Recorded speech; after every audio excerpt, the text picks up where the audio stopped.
SLBC tunnel సహాయక చర్యల్లో కొంత పురోగతి కనిపించింది. ఎట్టకేలకు మరో కార్మికుడి మృతదేహం లభ్యమైంది. ప్రమాదం జరిగిన 33 రోజుల తర్వాత రెండో మృతదేహాన్ని బయటకు తీశారు.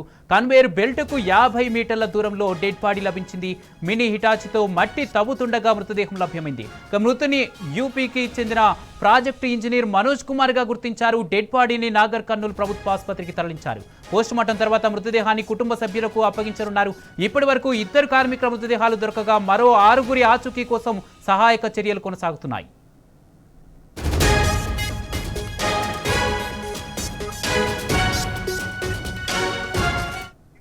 ఎస్ఎల్బీసీ ప్రమాదంపై మరిన్ని వివరాలు మనకు అందించేందుకు మా ప్రతినిధి శేఖరాచారి సిద్ధంగా ఉన్నారు. చారి, చెప్పండి, ఎస్ఎల్బీసీ ప్రమాదంపై మీ దగ్గర అప్డేట్స్ ఏంటి?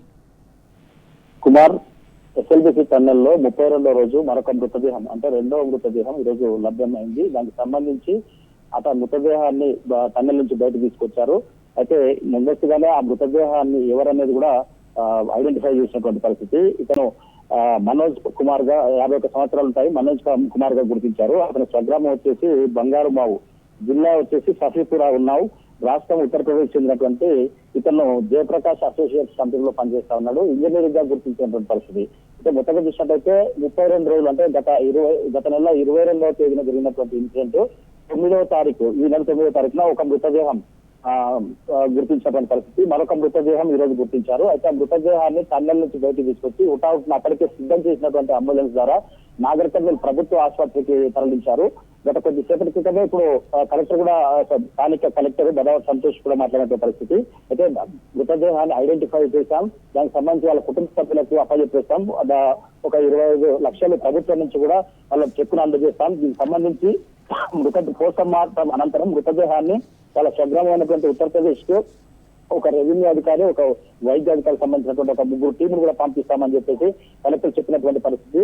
మొత్తంగా చూసినట్టయితే దాదాపుగా 32 రోజులు అవుతుంది. అందులో చిక్కుతున్న 8 మందికి ఇప్పటి వరకు, ఈ రోజు వరకు 2 మాత్రమే ఆచూకీ లభ్యమైంది.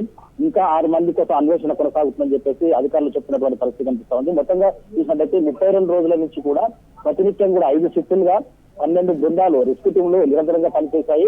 దీనికి సంబంధించి లోపల ప్రమాదకర పరిస్థితులు ఉన్నాయని చెప్పి చెప్తున్న పరిస్థితి కనిపిస్తా ఉంది. ఇప్పుడు ప్రస్తుతం అయితే రెండవ మృతదేహం ఈ మనోజ్ కుమార్ ది నాగర్ కర్నూలు ప్రభుత్వ ఆసుపత్రికి పోస్ట్ మార్టం నిమిషం తీసుకొచ్చారు. పోస్ట్ మార్టం అయిపోయిన వెంటనే వాళ్ళ స్వగ్రామం అనేటువంటి ఉత్తరప్రదేశ్ కు పంపిస్తారని చెప్పేసి కూడా అధికారులు చెప్తున్నటువంటి పరిస్థితి కనిపిస్తా ఉంది. ఇప్పుడైతే ఇక్కడ ఫోరెన్సిక్ ల్యాబ్ సంబంధించినటువంటి తర్వాత ఇక్కడ స్థానికంగా ఉండేటువంటి డాక్టర్లు కూడా ఈ పోస్ట్ మార్టం చేసే క్రమంలో వాళ్ళు నిమగ్నమై ఉన్నటువంటి పరిస్థితి ఇక్కడ కనిపిస్తా ఉంది.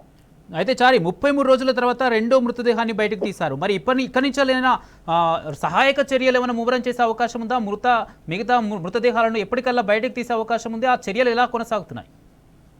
అయితే ఈ రోజు 32వ రోజుకి 2 మృతదేహాలు మాత్రమే లభ్యమయ్యాయి. ఇంకా 6 మృతదేహాలు లభించాల్సి ఉంది. అయితే వాటికి సంబంధించి అన్వేషణ కంటిన్యూ చేయాలని చెప్పేసి నిన్న సీఎం రేవంత్ రెడ్డి ఏదైతే హైదరాబాద్ లో రివ్యూ నిర్వహించారో అక్కడ ఖచ్చితంగా ఇది కంటిన్యూ చేయాల్సిందే. దానికి సంబంధించి ఒక స్పెషల్ ఆఫీసర్ ను, సీనియర్ ఐఏఎస్ ను కూడా శివశంకర్ అనే అతన్ని నియమించినటువంటి పరిస్థితి. వాళ్ళతో పాటు స్థానికంగా ఉండేటువంటి అధికారులు కూడా, తర్వాత ఎక్స్పర్ట్స్ కమిటీ కూడా సూచనల మేరకు ముందుకు సాగాలని చెప్పేసి, అన్ని మృతదేహాలు కూడా వెలికి తీయాలని చెప్పేసి చెప్పడంతో అన్వేషణ అయితే కొనసాగుతుంది. మరి అంటే 16 రోజులకు ఎప్పుడైతే 22వ తారీఖు ఇన్సిడెంట్ జరిగిందో అక్కడి నుంచి 9వ తారీఖు అంటే 16 రోజులకు ఒక బాడీ దొరికింది. మళ్ళీ 16 రోజులకు ఇంకొక బాడీ, అంటే మొత్తం కలిపి 32 రోజులకు 2 డెడ్ బాడీ దొరికాయి. మరి ఇంకా 6 డెడ్ బాడీలు దొరకాల్సినటువంటి అవసరం ఉంది. వీటి కొరకైతే అన్వేషణ సాగిస్తున్నామని చెప్తా ఉన్నారు, కొనసాగుతా ఉంది. మరి రాబోయే రోజుల్లో మరి ఎట్లా ఉంటుంది, తర్వాత మృతదేహాలు ఇంకా దొరికే అవకాశం ఎట్లా ఉంటుందనే దానిపైన మనం వెయిట్ చూడాల్సినటువంటి పరిస్థితి ఉంది. కుమార్, రైట్, థ్యాంక్ యూ చారి. మొత్తంగా ఎట్టకేలకు మరో కార్మికుడి మృతదేహం లభ్యమైంది. 33 రోజుల తర్వాత రెండో మృతదేహం బయటకు తీశారు. ఈ డెడ్ బాడీని నాగర్ కర్నూలు ప్రభుత్వ ఆసుపత్రికి తరలించారు.